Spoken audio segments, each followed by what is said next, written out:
Bon, eh bien, ce sujet de la guerre d'Algérie n'est pas sans importance, ni même, bien entendu, mais il n'est pas non plus sans actualité, car vous n'ignorez pas qu'il y a toute une campagne depuis déjà plusieurs années qui tente à culpabiliser la France d'une manière générale, le peuple français d'une manière encore plus générale à propos de l'époque de la colonisation, à propos de la façon dont la guerre d'Algérie s'est déroulée, à propos du rôle de l'armée française au cours de cette guerre d'Algérie.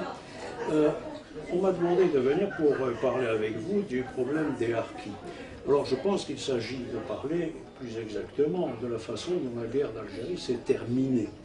Et je pense que si l'on peut compter effectivement le drame des harkis au passif de la politique du général de Gaulle, telle qu'elle s'est déroulée et telle qu'elle a mis fin à la guerre d'Algérie, il ne faut pas oublier aussi les problèmes qui sont ceux des pieds noirs, et en particulier le fait que la fin de la guerre d'Algérie s'est produite dans des conditions qui étaient tout à fait dramatiques, parfois même lamentables, et qui se sont soldées également par l'enlèvement et la disparition de nombreux civils européens. J'ai ici un document que je peux éventuellement vous montrer qui fait ressortir que jusqu'au 19 mars, jusqu'aux accords, oui, les accords, si on peut dire, d'Évian, le nombre de civils européens enlevés par le FLN tournait autour d'environ 800 personnes. Après la période qui suit le 19 mars 1962, on constate que le nombre des civils européens enlevés par le FLN, et dont une bonne majorité est toujours portée disparue, s'élève à plus de 4000. Nous avons donc, je laisse de côté également le problème des militaires enlevés par le FLN après le 19 mars, qui est un problème en soi. Ceci pour dire, et je laisse la parole, que la manière dont la guerre d'Algérie s'est terminée a été extrêmement coûteuse, et ceci explique en partie les rancœurs qui subsistent aujourd'hui aussi bien dans le milieu des harkis que dans celui des Français d'Algérie. Alors, je suis d'accord pour dire que la question d'Algérie, la guerre d'Algérie et l'Algérie ont une grande importance, ne serait-ce que parce que la question sera sans cesse d'actualité. La question méditerranéenne, dont la France est la principale puissance riveraine, est toujours une préoccupation importante pour la France, pour sa politique et pour les Français. Et l'Algérie tout particulièrement. Et tout particulièrement dans cette période-là. Notamment au regard de la question de l'immigration, par exemple. Bon. Donc il n'est pas du tout question de nier l'importance de la question algérienne et de la façon dont, en effet, la guerre d'Algérie s'est achevée.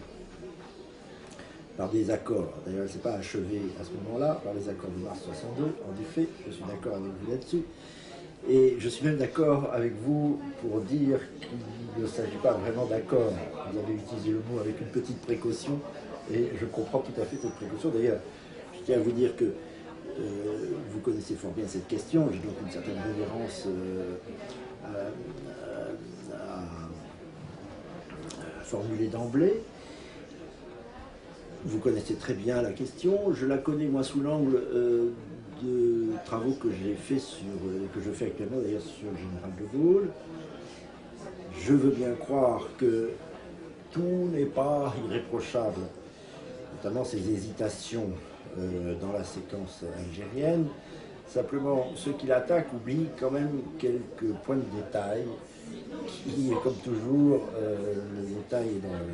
le diable est dans les détails, ont tout changé.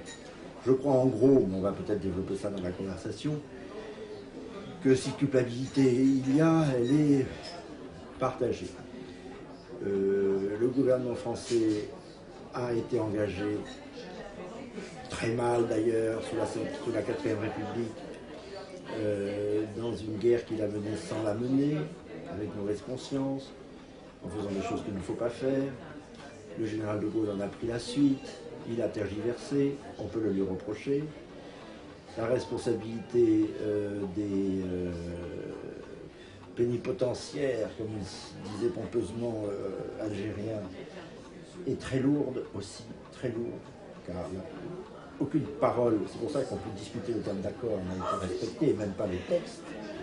La responsabilité aussi de la situation de fait qui a été créée par l'implantation sur une terre étrangère, car l'Algérie n'est pas une terre française, de colons, ce qui n'est pas d'ailleurs imputable, je voudrais y revenir là-dessus, si vous voulez bien, pas tant imputable aux deux derniers de nos rois, Charles X et Louis-Philippe, mais beaucoup plus à la Troisième République, qui a été assez aveugle. Donc une situation de fait a été créée, il faut bien le dire, et il y a beaucoup d'acteurs dans ce jeu-là. Je voudrais qu'on démêle le rôle des uns et des autres au cours de cette conversation, si vous voulez bien. Certes, on peut remonter aux origines de l'Algérie française, mais je ne voudrais pas, excusez-moi, mais je ne voudrais pas élargir le sujet. C'est la question. Parce que je me suis préparé à parler de la fin de la guerre d'Algérie, du problème des harkis. Mais enfin, j'admets que certaines incursions dans le passé sont nécessaires. Je voudrais cependant préciser ma pensée, et c'est vrai que vous avez remarqué tout à l'heure que j'ai hésité à parler d'accord. Bon. Nous sommes d'accord, ce ne sont pas des accords. Il y a un accord, il y a une certaine forme d'accord à Évian, puisque ne serait-ce que l'accord de cessez-le-feu. Mais le reste se présente, d'ailleurs ça ne s'appelle pas accord d'Évian, ça s'appelle déclaration gouvernementale. Et donc par conséquent, il est vrai que ça ne se présente pas comme des accords au sens diplomatique du terme. Et je tiens cependant à souligner une chose qui est importante, j'ai même apporté ici la photocopie que je peux éventuellement vous montrer. Ce qui est quand même très important, c'est que les représentants de la délégation du FLN, et notamment son chef, Karim Belkacem, a signé le document d'Évian.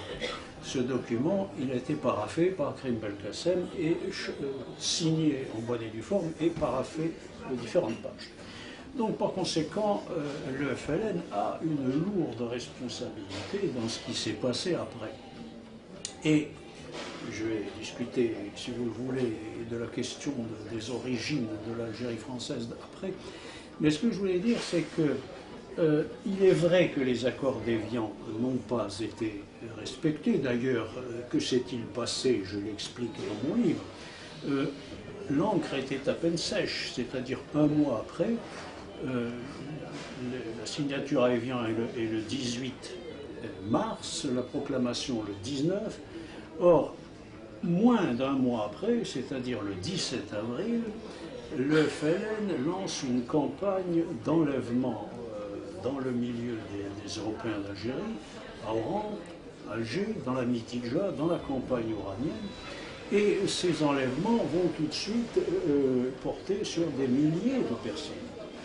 Il y a là quelque chose d'extrêmement grave. Comme j'ai consulté les archives militaires à Vincennes, quand j'ai écrit ce livre, qui était le premier en quelque sorte que j'ai écrit, et qui résulte d'une thèse que j'ai faite avec le professeur Dreyfus, j'ai montré que le FLN avait violé les accords d'Évian d'une manière délibérée, parce que le même jour, sur l'étendue à la fois de l'Algérois et de l'Oranie, débutent ces enlèvements. C'est donc quelque chose d'extrêmement grave. Et c'est quelque chose, les archives militaires le montrent, les archives en général, dont le gouvernement français était parfaitement informé. On peut donc penser... Ah oui, donc ça c'est incontestable. Ça, c'est vrai. On peut donc penser que pour des raisons que vraisemblablement ils estimaient se confondre avec la raison d'État, les gouvernants de l'époque ont fermé les yeux, ou tout au moins... Et c'est aussi incontestable. Excusez-moi de vous avoir coupé. Pas du tout. Je vous coupe. Mais là, nous sommes d'accord. La façon dont vous présentez les choses est, à mon avis, très lucide. Je crois que ça s'est passé comme ça. Et il y a eu, et la préoccupation n'était pas absente pour le lui reprocher, moi je ne lui reproche pas, de manière générale, la préoccupation appelée aujourd'hui raison d'État était très présente dans l'esprit du général de Gaulle à plusieurs tournants de sa vie. Là, il y a eu une raison d'État. Je crois qu'il s'est dit, après ces fameux accords qui n'en étaient pas, cette déclaration paraphée avec 50 000 arrière-pensées, c'est-à-dire de façon très coupable par Belkacem, protéger la population française, qui était française, protéger les harkis qui servaient la France, à laquelle nous avions des responsabilités et des devoirs, et maintenant des dettes d'ailleurs. C'était quand même prendre le risque de reprendre les hostilités, c'est-à-dire de prolonger sans fin une situation qui était dommageable pour la France. Songez, il faut vraiment songer à ça. Je sais ce que vous allez penser, vous allez dire, il voit le poisson. Et non, parce que je me mets à la place du général de Gaulle, excusez-moi, en 62. Il était impatient de régler une question qui ne l'était pas, c'est-à-dire la supranationalité européenne. Il voulait y substituer l'entente franco-allemande. Or, l'Allemagne profitait de la faiblesse française. Et d'ailleurs, elle était aussi un acteur du drame, car elle a favorisé les ennemis de la France. Le général voulait régler la question européenne en trouvant un équilibre européen favorable à la France qui se substituait aux anciennes folies de la supranationalité type Monnet, des années qui ont précédé la Ve République. Il voulait mener une politique de puissance, notamment vis-à-vis des États-Unis.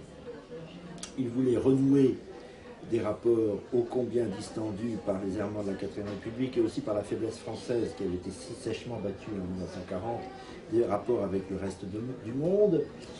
C'est ce que vous appelez à l'instant, et c'est ce que j'appelle la raison d'État. C'est-à-dire que là, vous n'allez pas être content de ce que je vous dis, mais il y avait plus important que ça. Et c'est le drame pour ceux qui étaient là. C'est que dans l'esprit du chef de l'État, du président de la République française en train d'être reprise en main à l'intérieur comme dans sa politique traditionnelle dans le monde, en Europe, dans le monde et dans les États-Unis, il y avait plus grave.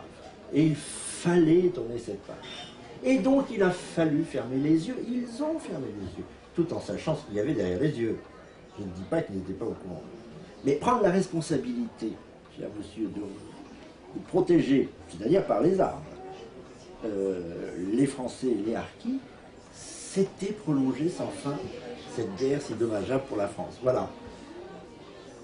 Je ne sais pas si j'aurais fait la même chose, mais je comprends ce qui s'est passé dans la tête du général de Gaulle. Et s'il y a quelque chose à lui reprocher, c'est peut-être avant.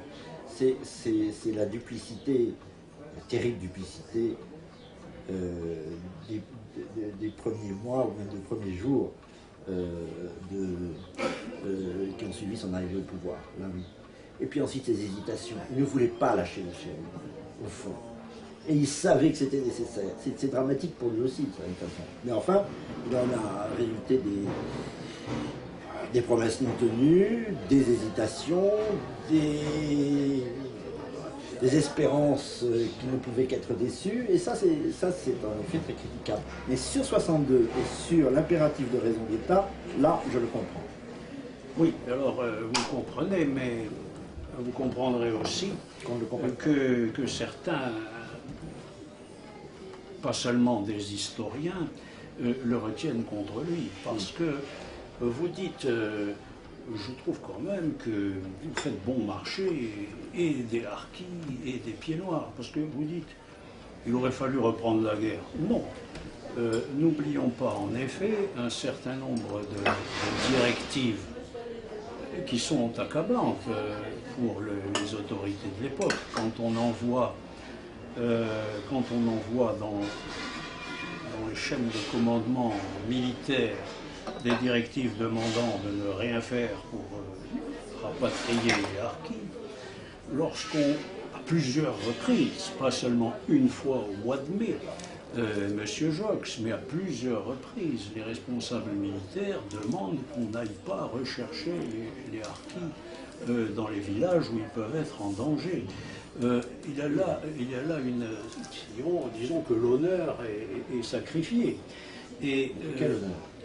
Ben, l'honneur français, l'honneur militaire, parce qu'on ne laisse pas les combattants sur le terrain, on ne les laisse pas tomber dans les mains de l'ennemi sans chercher à les sauver. Or, c'est ce qui s'est passé.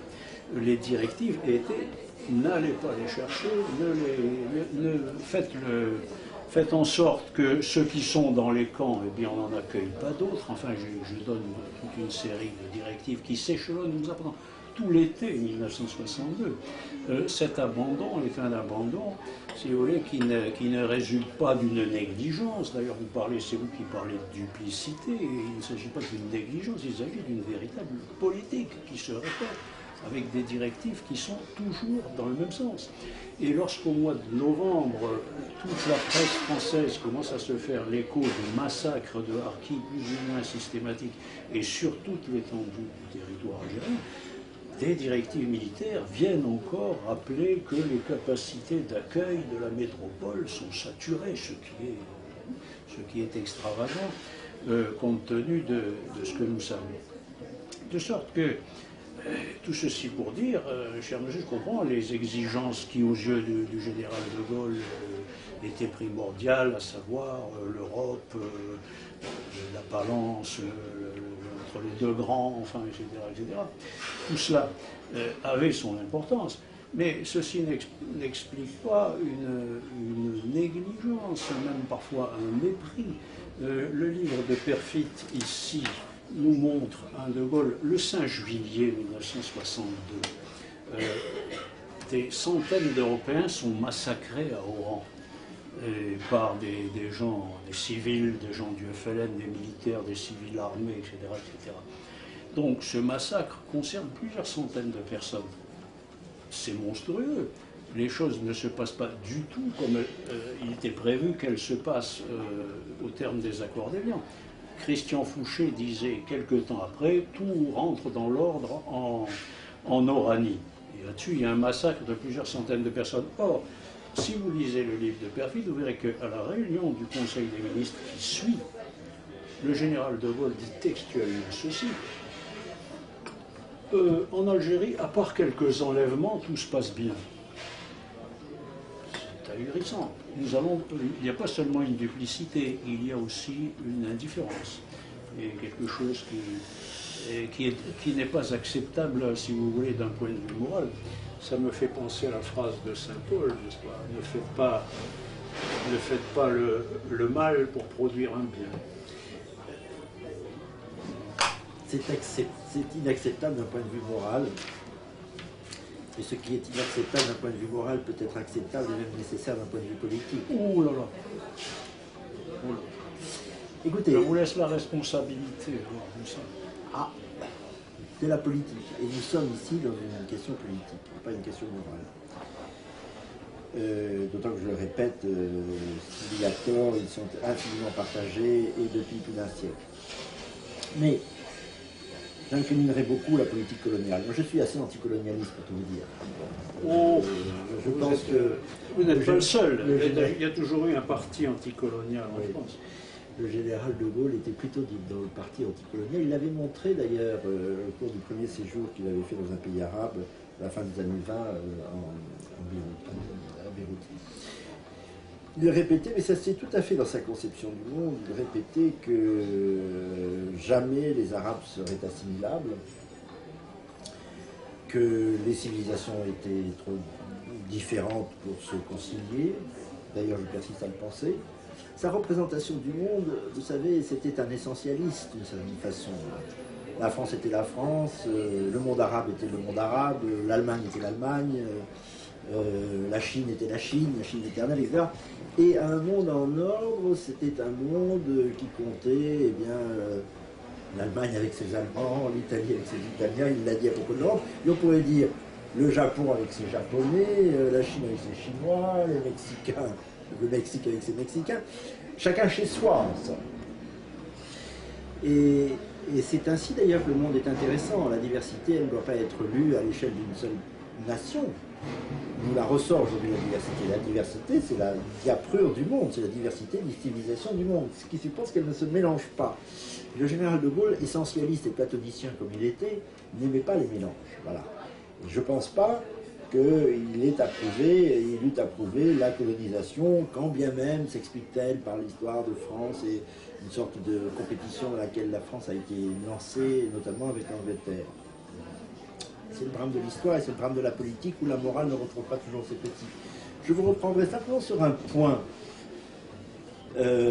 sur l'honneur militaire, l'honneur du soldat, me semble-t-il, c'est celui de servir et d'obéir à son commandement. Ça n'est pas de se transformer en on ne sait quel Kouchner avant la lettre, consistant à aller sauver les populations en détresse à travers l'univers. L'honneur du soldat, c'est d'obéir. Beaucoup ne l'ont pas fait. Alors, il ferait mieux de ne pas ramener la question de l'honneur parce qu'elle n'est pas tout à fait à leur honneur, justement. Quelquefois aussi généreux soit-il, parce qu'ils ont écouté leur cœur, puisque leur raison. Bon, c'est pas mal d'écouter son cœur, mais c'est pas le domaine. Et c'est pas le domaine militaire. Un soldat n'écoute pas son cœur, il écoute son esprit et il obéit. Et je voudrais vous poser pour finir une question, notre cours. Je voulais vous la poser depuis le début. Qu'auriez-vous fait en 1962, mettons, avant les supposés accords d'Évian? Qu'auriez-vous fait? Vous êtes le général de Gaulle, je suis désolé de vous mettre dans cette position inconfortable dans votre esprit, oui. Mais qu'auriez-vous fait? Je vais vous répondre d'abord. Je vais d'abord vous répondre sur la question de l'honneur. Et vous verrez que c'est la raison pour laquelle je pense que, d'après ce que vous dites, vous considérez le général de Gaulle comme un grand homme. Vous allez comprendre que je ne fais pas grand cas de votre grand homme. Et parce que ce que vous dites là, je le trouve absolument inadmissible. Parce que vous confondez les choses, vous les mélangez. Peut-être, alors je ne vous dirai pas que vous noyez le poisson, mais enfin vous avez une certaine tendance, cher monsieur, à remonter, enfin, à nous écarter du sujet tel qu'il est. Moi, nous parlons d'honneur. Vous me dites l'honneur des militaires, c'est de servir. Et c'est ce qui s'est passé en Algérie. Mais pour beaucoup, la plupart des militaires ont servi, ils ont servi jusqu'au bout. Au sens d'obéir. Ils ont obéi à la politique gaulliste. Tellement vous ne pouvez pas demander, c'est ça qui est dramatique, vous ne pouvez pas demander à des militaires de mourir pour défendre un territoire, pour défendre des gens qui sont menacés par le terrorisme. Vous ne pouvez pas leur dire de risquer. Les militaires le font, c'est leur travail, c'est leur vocation. Ils le font, de mourir pour défendre la patrie, ils le font pour défendre la liberté. Mais vous ne pouvez pas leur dire de mourir pour une politique qui change à 360 degrés. Il faut bien comprendre qu'il y a des militaires qui ont lutté contre le FLN en s'appuyant sur les populations locales, aussi bien musulmanes que pieds noirs, et qui tout d'un coup, la politique du général ayant changé, on a demandé de s'appuyer sur le FLN contre les pieds noirs et contre une partie des musulmans qui avaient suivi la France. On ne peut pas demander à des militaires de mourir tantôt en se battant contre le FLN et tantôt de mourir en étant allié du FLN. Il y a des choses qu'un militaire ne peut pas ni comprendre ni accepter. Et c'est pour ça que je dis que l'honneur, en l'occurrence, on n'abandonne pas des compagnons de lutte, on n'abandonne pas des camarades de combat. Les harkis étaient des camarades de combat de l'armée française. On les a laissés sur le terrain en sachant parfaitement qu'ils couraient les plus grands risques. Or, ça s'est matérialisé. Les harkis étaient mentionnés dans les fameux accords. Non, vous trompez. Tricot, par exemple, Bernard Tricot. Je vous coupe, je ne sais pas si j'ai le droit. Enfin, je reprendrai tout à l'heure. Finissez. Tricot, par exemple, assure qu'à Évian, la question des harkis a été posée et que supposés plénipotentiaires, parce que le nom de qui parlait-il d'ailleurs? Une organisation, mais avec qui traiter? Une organisation militaire. Les plénipotentiaires avaient assuré que les harkis auraient le choix des armées et ou venir en France. C'était une assurance orale donnée à la délégation française dirigée par Bernard Foucault.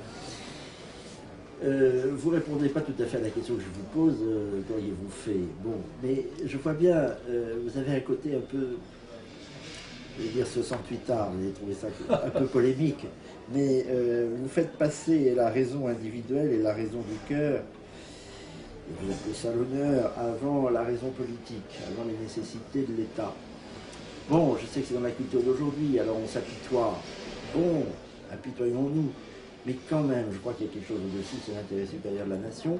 Et il commandait, encore une fois, il n'y a rien d'autre à dire en termes politiques, il commandait que l'on ne reprenne pas les armes pour aller dans les villages, pour protéger les gens qui étaient en danger. C'était une... Donc il fallait les laisser se faire massacrer. C'était une erreur politique de reprendre la guerre. C'eût été une grave erreur politique. Mais c'est vous qui parlez de reprendre la guerre. Il fallait reprendre la guerre. Il s'agissait de les faire monter sur des bateaux et de les sauver. Oui, mais Manu Militari, de les faire monter sur les bateaux. Vous savez, quand on est au fin fond d'un village, algérien, aller chercher des harkis, ça supposait de reprendre les armes, de s'exposer à nouvelles escarmouches, c'est-à-dire de proche en proche, reprendre les hostilités. Et je dois dire d'ailleurs, je crois que vous connaissez mal ce qui s'est passé. Vous ne pouvez pas aller chercher des gens comme ça, alors que vous avez dit on cesse le feu, on dépose les armes, comme ça, avec des avions, des hélicoptères, des camions, et puis tout le monde rentre. Ça n'était pas possible. Et encore une fois, ça supposait... On l'a fait pour certains. À cette échelle. Ça supposait de reprendre les hostilités, ça supposait que la question algérienne n'était pas réglée, qu'elle serait sans cesse remise sur le tapis, et ça supposait que la France était paralysée.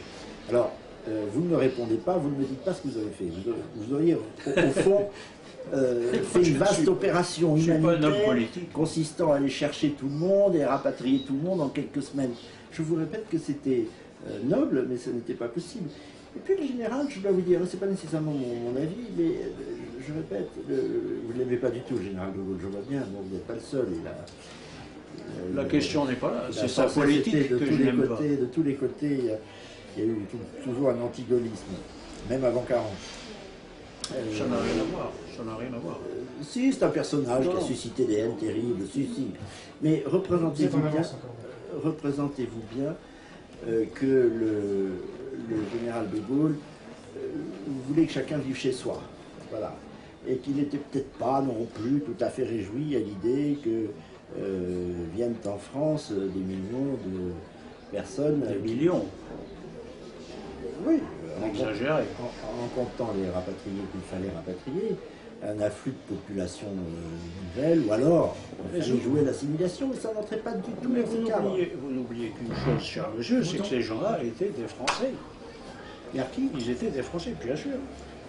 Et je vous rappelle qu'au terme du statut de 1947, tous les habitants de l'Algérie étaient des citoyens français. Bon, peu importe. Pas peu importe. Mais là, vous avez dit quand même quelque chose que je trouve gravissime, à savoir que des intérêts politiques supérieurs justifieraient en quelque sorte que l'on abandonne des gens aux griffes du FLN, qu'on abandonne des gens à la dictature, sachant parfaitement qu'ils vont être massacrés. Les abandonne, c'est gravissime. Vous me dites qu'il y avait eu des accords à Évian au sujet des harkis. Non. Vous êtes Verbaux, j'ai précisé. Oui, alors vous êtes justement, il faut bien le dire, dans les 10 accords d'Évian, il n'y a rien concernant les harkis. Parce que le FLN n'a jamais voulu accepter que ça figure dans le texte. Ils ont simplement promis, le FLN a promis qu'il n'y aurait pas de représailles, la belle affaire. Qui pouvait croire à une promesse pareille? Vous le dites vous-même, c'est tout à fait verbal. Donc, compte tenu de ce qu'était le FLN, compte tenu de ce qu'il avait fait dans les années qui avaient précédé, il était tout à fait, compte tenu par exemple du massacre de Mélouza en 1957, où il avait rayé de la carte un village messaliste, il était tout à fait probable que les mêmes choses allaient se reproduire, et elles se sont reproduites. Je trouve que vous faites un petit peu bon marché de la morale la plus ordinaire. Bon, moi, Mais la morale ordinaire n'a rien à voir avec cette affaire. Si, parce que moi, je suis chrétien et je n'admets pas qu'on jette des compatriotes aux bêtes en disant, bon, bah, l'intérêt supérieur de je sais pas quoi. D'ailleurs, qui définit l'intérêt supérieur? C'est le général de Gaulle, avec ses obsessions et ses lubies que nous connaissons bien. Alors, enfin, c'est lui. Il y avait des référendums, il y a eu des élections, il n'est pas arrivé comme ça en parachute. Cher monsieur, j'ai un certain respect pour vous, ne serait-ce que parce que vous avez sur le plan du souverainisme des positions qui sont pas mal. Mais alors, vous me dites des choses qui me font bondir. Qui a défini un référendum? Mais la belle affaire, une ânerie. Elle est approuvée à 90%, elle ne cesse pas d'être une ânerie. J'entends ça à propos du référendum de 2005 sur la Constitution européenne. Et je vais plus loin. La parole du peuple, c'est la parole du peuple. Je fous de la parole du peuple. Une crapulerie est une crapulerie. Et en ce qui concerne la politique, moi je suis désolé, elle doit être basée sur la morale et pas sur des considérations politiques qui évidemment se suffisent à elles-mêmes. Non, là, je crois que... Non, nous ne pouvons jamais être d'accord sur ce point. Ah là non, voilà. En effet, là non. Là non. Je ne mets rien... c'est un pis d'ailleurs. Et je crois que le général de Gaulle a dû se poser la question. Mais en matière politique, je dis bien en matière politique, je ne mets rien au-dessus des intérêts de la nation et de l'État. Il y a au-dessus de la politique et au-dessus des hommes politiques, il y a Dieu, et pour nous, dans notre civilisation, il y a le Christ, il y a la fraternité, et par conséquent, j'ai eu la surprise un jour de lire un article, je ne sais pas, une conférence. Je préfère oublier le nom de la personne qui a fait cette conférence, qui s'intitulait « Le général de Gaulle, chef d'État chrétien ». Écoutez, très franchement, ce que vous voulez dire me confirme dans mon idée qu'il était très peu chrétien, et je suis au regret de constater qu'il a agi conformément à ce que je viens de dire. Et c'est bien regrettable, parce qu'il y a des hommes qui ont perdu leur vie, alors qu'on pouvait, avec un peu de bonne volonté, avec un peu moins de raideur, avec un peu plus de fraternité, avec un peu plus de charité, je pense qu'on pouvait en sauver un grand nombre, un très grand nombre. Vous voulez à tout prix que ceci ait eu comme conséquence que la guerre reprenne en Algérie. Je ne pense pas, je pense que la France avait des moyens considérables et que sans faire reprendre les opérations militaires, vous pouvez facilement retrouver les pieds noirs disparus et sauver un grand nombre de harkis. Mais il y a plus grave que ça. Aujourd'hui, nous sommes 50 ans après. Alors comment se fait-il qu'il soit encore 50 ans après, si difficile de faire reconnaître ce drame des harkis, ces massacres qu'ils ont subis? Pourquoi est-il si difficile de faire reconnaître les épreuves des pieds noirs, le fait que nous avons environ 2000 de nos compatriotes qui ont été enlevés après le 19 mars et que l'on n'a jamais retrouvés? Donc on ne sait pas s'ils sont vivants ou morts. Ben, il y a de grandes chances, 50 ans après évidemment, qu'ils soient tous morts, mais certains peut-être ne sont pas morts tout de suite. Certains ont dû être captifs un certain temps. Comment se fait-il qu'il soit si difficile de faire reconnaître ce problème? Et comment se fait-il que les mêmes qui ont autrefois été des turiféraires de la colonisation viennent aujourd'hui nous dire que la colonisation était une abomination? Et comment se fait-il que nous soyons devant des campagnes récurrentes en politique tendant à montrer la France sous un jour? abominable. On a montré l'armée française sous un jour abominable. Comment se fait-il que des films passent et repassent à la télévision qui font tous le procès à sens unique de l'Algérie à l'époque française et de l'armée, de notre armée pendant la guerre d'Algérie?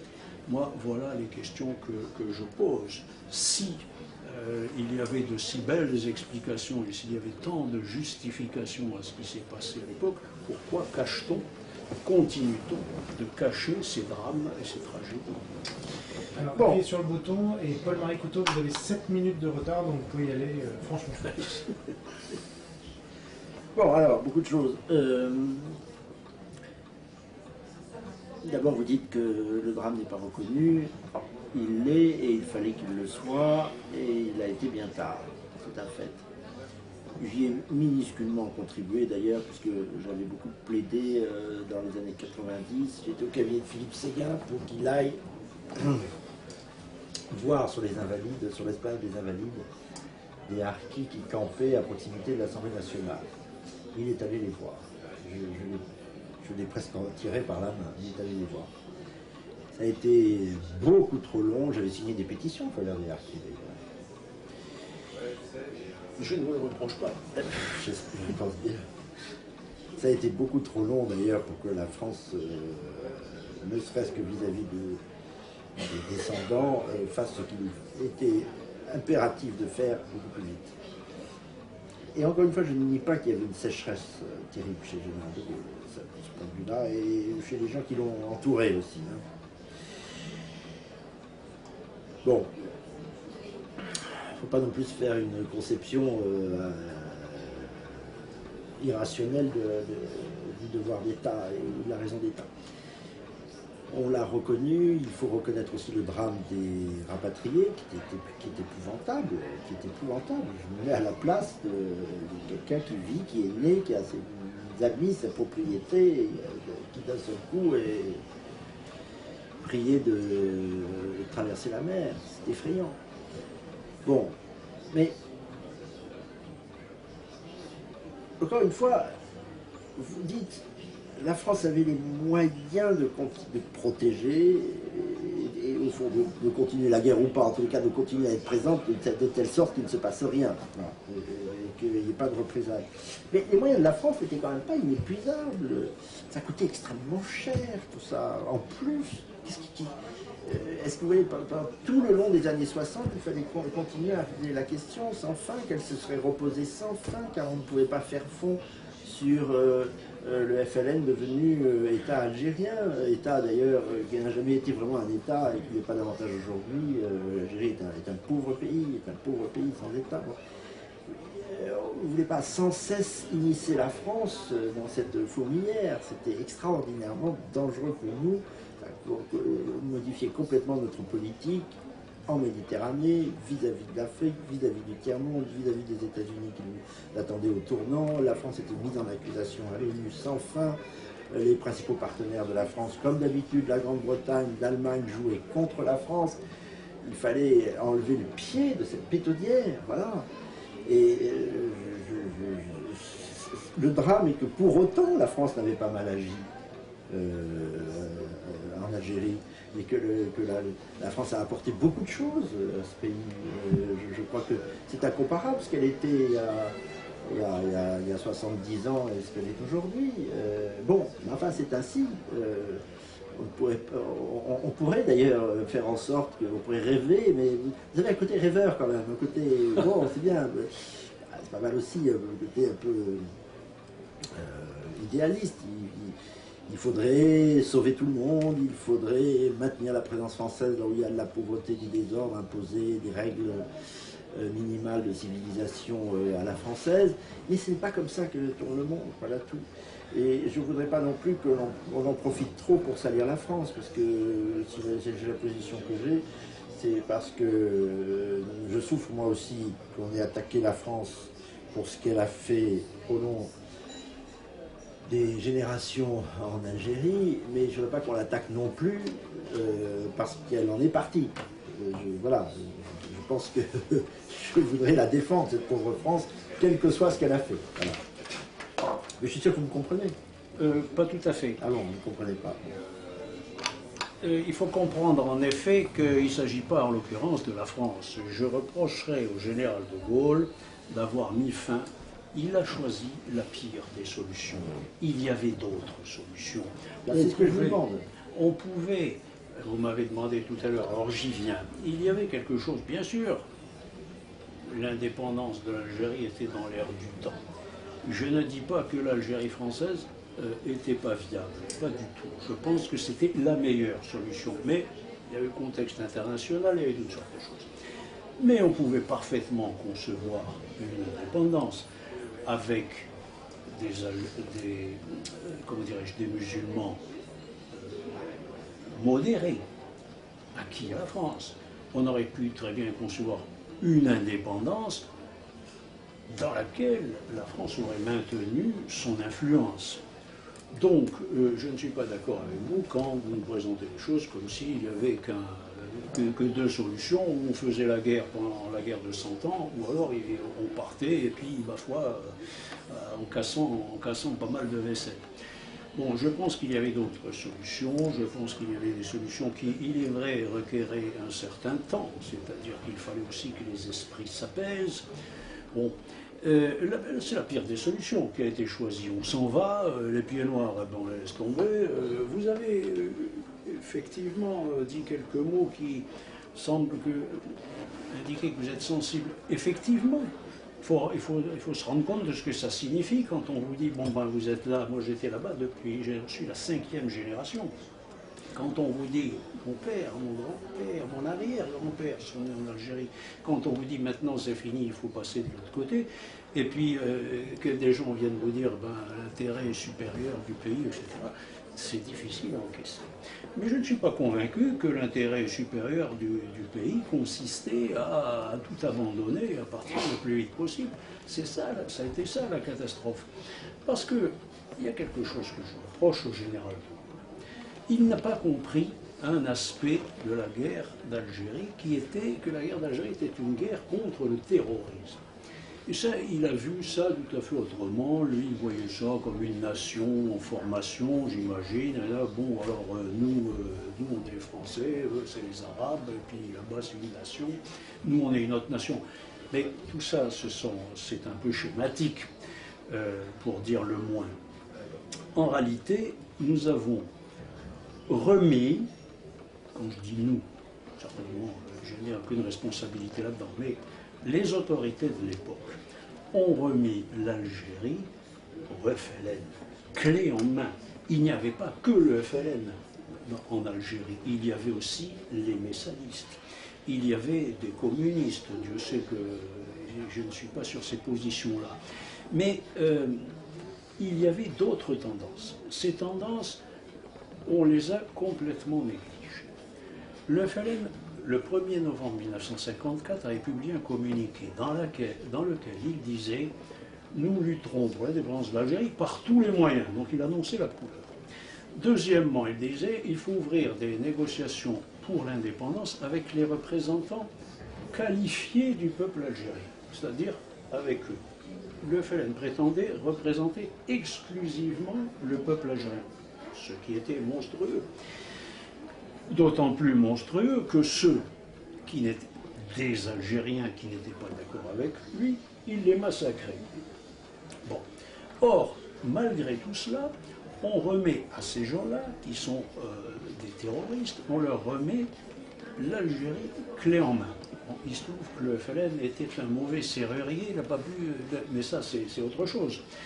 On a fait ça. C'est-à-dire qu'on a bazardé l'honneur, j'y reviens. Rappelez-vous, M. Couteau, de Munich, quelqu'un a dit à l'époque, oui, alors on a eu le déshonneur, mais on a sauvé la paix. Et puis il y a quelqu'un qui lui a répondu, ben vous avez eu et le déshonneur et la guerre. Eh bien, c'est la même chose avec les accords d'Évian. C'est une forme de Munich. C'est le Munich devant le terrorisme. On leur donne à ces gens-là, qui sont des terroristes, on leur donne tout ce qu'ils ont demandé et qu'ils ont finalement toujours exigé, le couteau à la main. On le leur donne. Que se passe-t-il ensuite? Eh bien, il se passe que ceci a eu des conséquences auxquelles peut-être vous ne pensez pas, mais ça a eu comme conséquence de stimuler le terrorisme dans le monde entier. Parce qu'à partir de 1962, des gens qui étaient connus comme des terroristes, des gens qui avaient été constamment dénoncés comme tels, sont devenus tout d'un coup des hommes politiques, des dirigeants d'un pays important, des ambassadeurs, des ceci, des cela. Et tous les terroristes potentiels dans le monde, en particulier au Moyen-Orient, se sont dit, ben pourquoi pas nous? Ceux-là qui couraient dans les montagnes ou qui étaient dans les prisons menacés de châtiment, mais pourquoi pas nous? Et c'est alors qu'on a vu se lever au Moyen-Orient de nouvelles générations de terroristes. Rappelez-vous, en 1970, Remontez un peu dans septembre noir, c'est à peine 7 ou 8 ans après la guerre d'Algérie. Aujourd'hui, le terrorisme est un phénomène planétaire.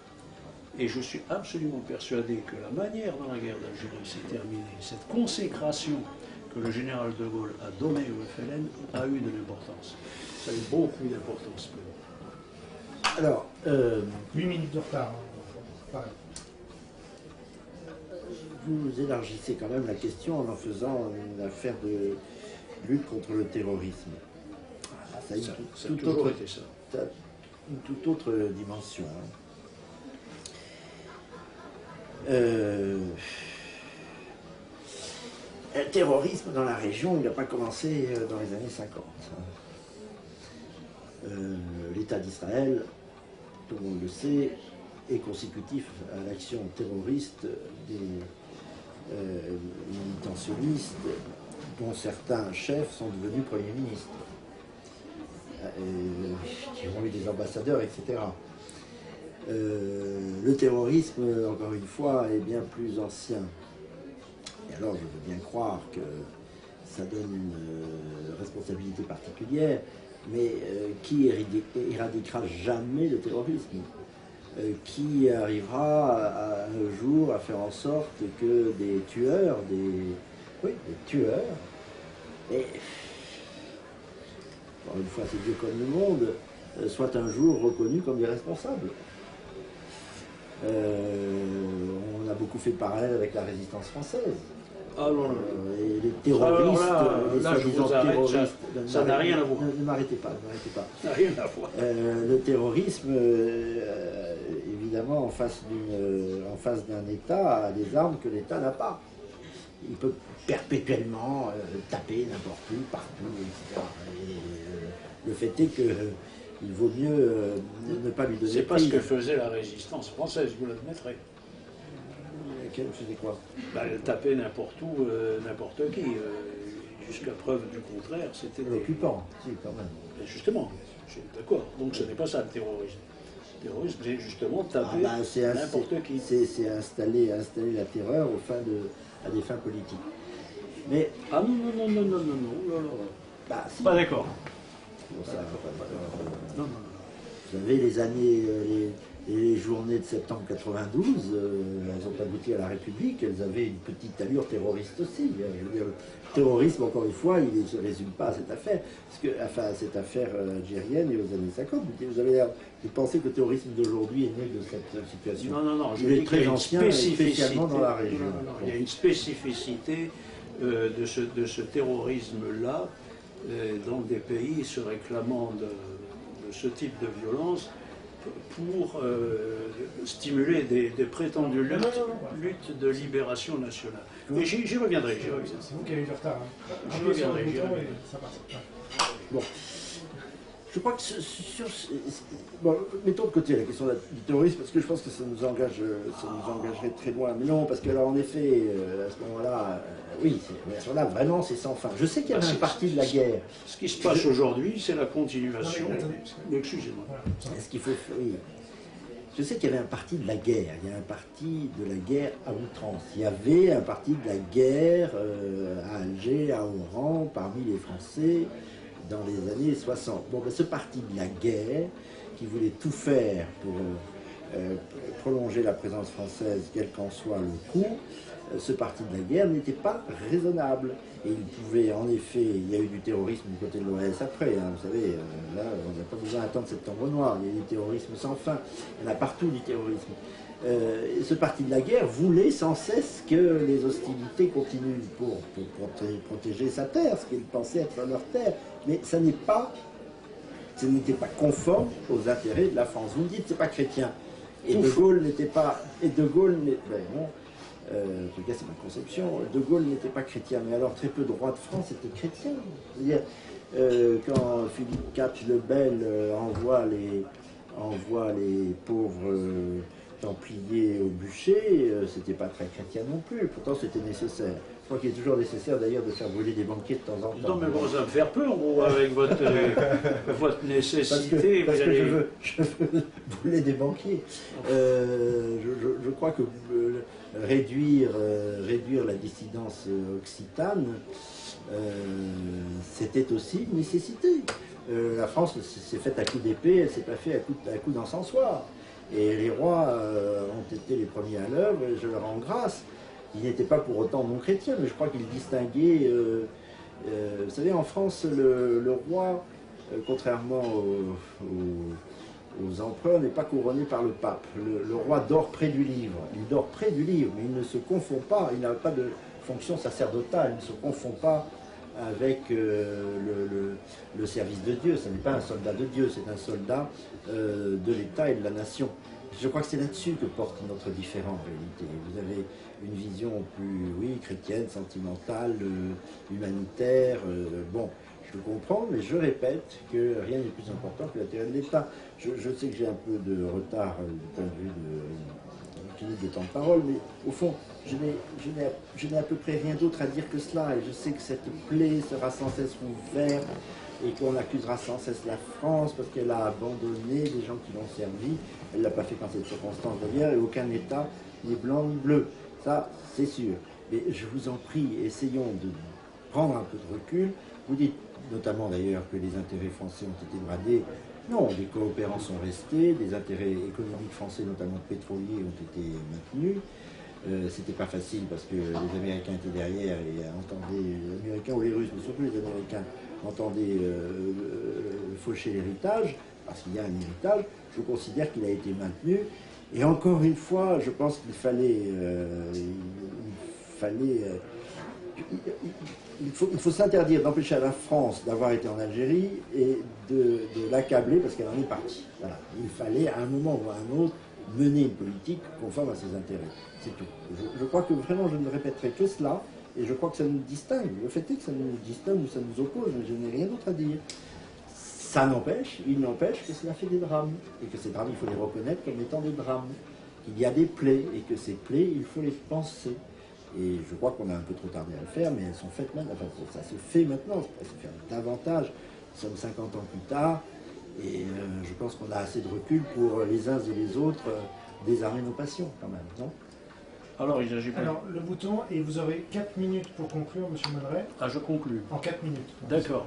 Écoutez, non, vous aurez encore 4 minutes ou 5 pour conclure aussi. J'ai entendu des choses, cher monsieur, avec lesquelles évidemment je ne peux pas être d'accord du tout, parce que d'abord il ne s'agit pas de la France.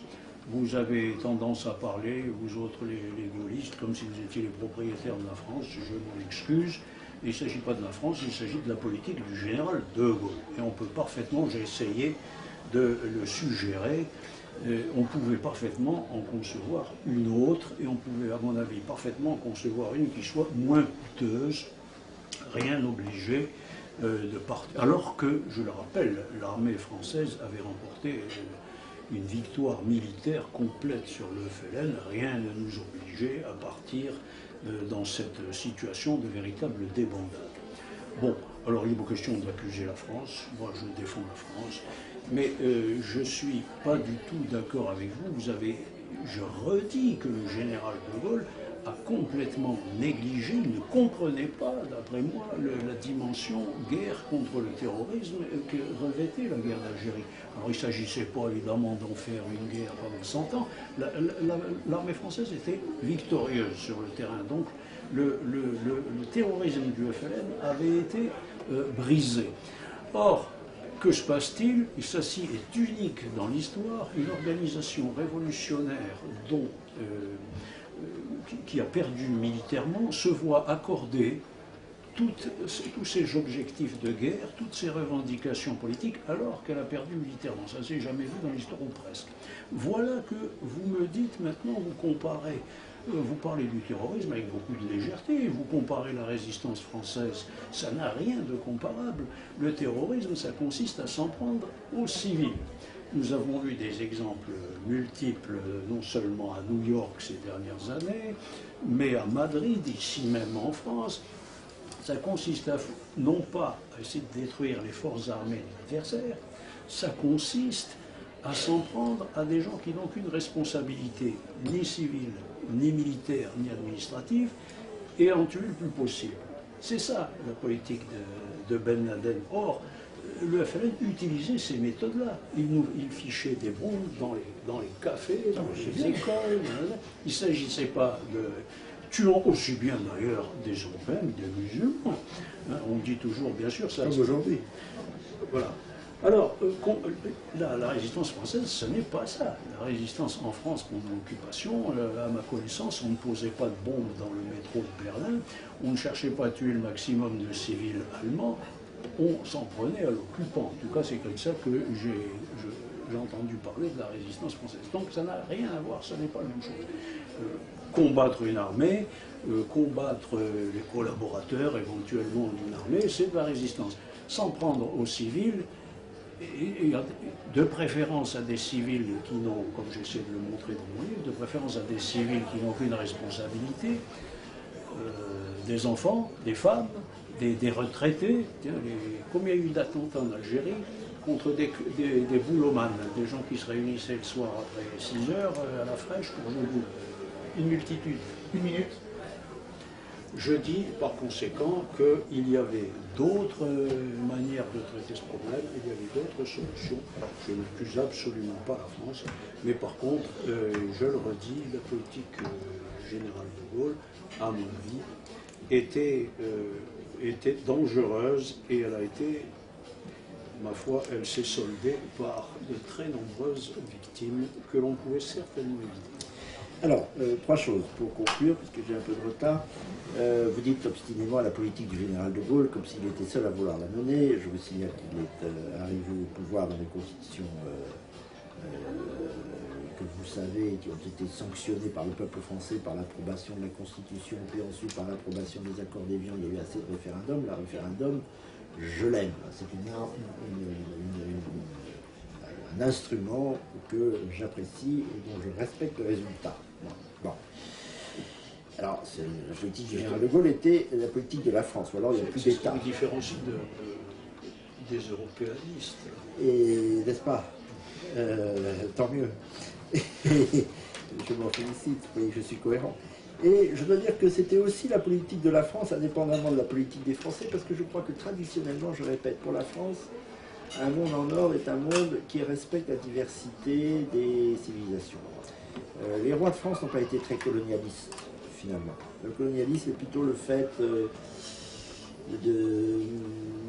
pays plus au nord, l'Allemagne, la Grande-Bretagne, qui n'ont pas la même conception d'un monde en or, ils sont beaucoup plus interventionnistes. Je crois que la France est le modèle de la nation et qu'elle veut bien rayonner, mais elle n'entend pas, comme toute nation, dominer le monde. Bon. Alors, c'était tout à fait conforme, je crois, à la politique traditionnelle de la France. D'ailleurs, le comte de Paris l'en a approuvé, puisqu'il était représentant de cette tradition-là. Il était là par une voix parmi d'autres. Beaucoup de royalistes, Pierre Boutan, etc., ont bien compris que c'était un peu dans le train général, enfin dans le film général, dans la tradition générale de la politique de la France, que ne pas perpétuellement occuper par les armes une terre qui était disputée par les autochtones. Bien. Alors, pas tous. Disputée par des autochtones. Ensuite, vous mettez l'accent beaucoup sur le terrorisme. Je n'ai pas comparé vous savez très bien, ce serait une puérilité de ma part. Je n'ai pas comparé les terrorismes, enfin tout au moins les actes de résistance français avec le terrorisme qui s'attaquait en effet aux passants ou aux consommateurs sur la terrasse des cafés. Je dis que dans le terrorisme, on a mis beaucoup de choses. Que le problème devient beaucoup plus difficile à démêler. Le terrorisme peut être poursuivi partout, en tout lieu, sans fin. Les Américains aujourd'hui, les États-Unis font l'expérience d'une guerre au terrorisme qui n'en finit pas, qui n'arrive pas à trouver de terme, qui est d'ailleurs quelquefois prétexte à des actes que aussi la morale réprouve. Je ne m'engagerai pas dans la problématique du terrorisme au sujet de la guerre d'Algérie.